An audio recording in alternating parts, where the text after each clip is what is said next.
আসসালামু আলাইকুম, কেমন আছেন সবাই? আশা করি আল্লাহর অসীম রহমতে সবাই ভালো আছেন। আলহামদুলিল্লাহ, আমিও ভালো আছি।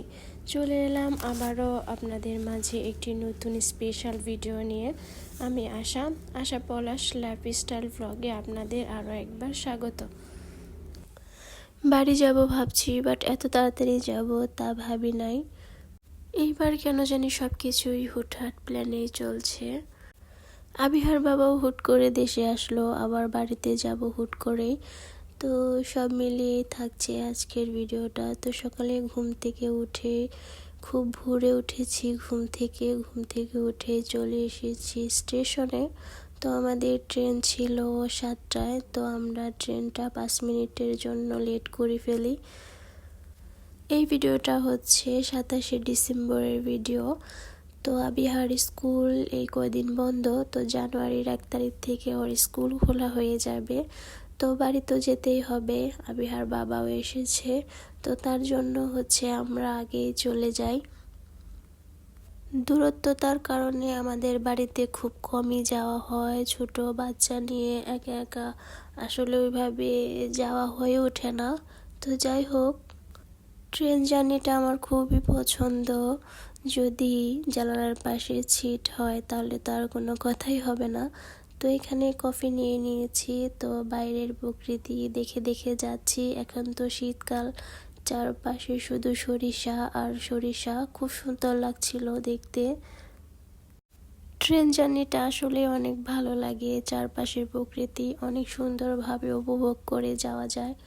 কোনো জঞ্জাট নেই, কোনো ঝামেলা নেই, কোনো শব্দ নেই, শুধু ট্রেনের এই শব্দটাই। তো যাই হোক, এখানে কফি খেতে খেতে আমরাও চলে এসেছি। তো আমাদের গাজীপুর থেকে টাঙ্গাইল যেতে সর্বোচ্চ 1-1.5 ঘন্টার মতো লাগে। তো এই তো স্টেশনে নেমে পড়েছি। ট্রেনটাও হয় ক্রসিংয়ে, কারণ ট্রেনটা টাঙ্গাইল স্টেশনে থামার কথা ছিল না, সেতুপূর্ব মানে ইব্রাহিমাবাদ থামার কথা ছিল। তো যাই হোক, আমাদের জন্য সুবিধাই হলো, আমরাও এখানে টাঙ্গাইল নেমে পড়েছি। তো এই তো স্টেশন থেকে বের হচ্ছি। স্টেশন থেকে বের হয়ে সিএনজিতে উঠে পড়েছি। তো এই তো যাচ্ছি বাড়ি।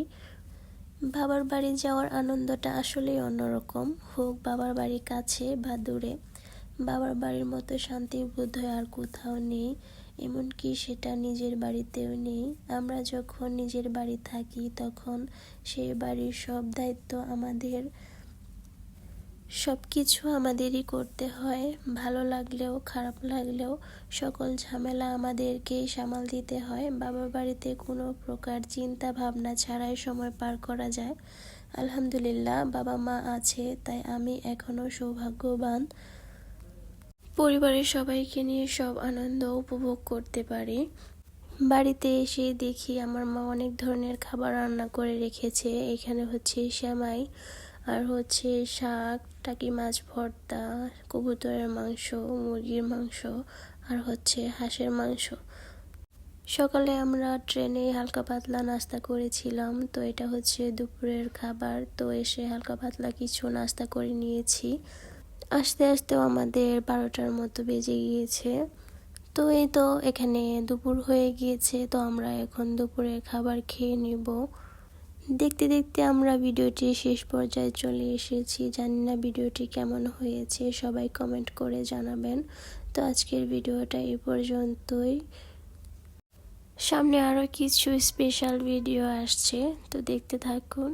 তো সবাই ভালো থাকবেন, সুস্থ থাকবেন। পরবর্তী ভিডিওটি দেখার আমন্ত্রণ জানিয়ে শেষ করছি। আল্লাহ হাফেজ।